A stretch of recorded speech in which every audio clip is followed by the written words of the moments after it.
Қойды қолдан ұрықтандыру. Достар, сіздер қойды қолдан ұрықтандырып көрдіңіздер ме? Комментарийда бөлісіп отырыңыздар. Негізі мен жұмыс істеген шаруашылықта біз қойды қолдан ұрықтандыратынбыз. Себебі қойды қолдан ұрықтандыру кезінде ол егіз қозыларды көбірек беріп жатады.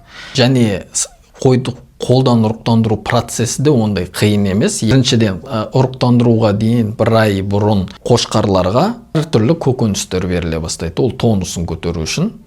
Сондан кейін қойдың ұрықтандыру кезінде қойдың ішіне поисковик қошқар жіберіледі. Яғни фартукпен дейтін поисковик қошқарды жібересіздер.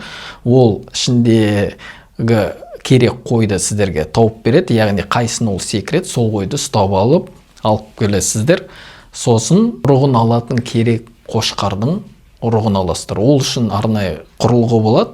Ол секірген моментте соны кигізіп үлгеріп, оның ұрығын жинап аласыздар. Ұрықты натрий хлорид және глюкоза қосылған дистиллированный сумен араластырасыздар. Яғни 1 литр дистиллированный суға 5 грамм натрий хлорид және 30 грамм глюкоза қосылады. Бір сол жиналған ұрық 200 шақты қойға жетеді. Және ол ұрықты енгізер алдында микроскоппен тексеріп аласыздар. Және оның сперматозоидтары активный болу керек. Негізі өздеріңізді өткізе аласыздар және ұрықтандыратын адамды шақыруға болады. Қойды қолдан ұрықтандырып болғаннан кейін жаппай бүкіл қойларға енді қошқарларды жібере саласыздар.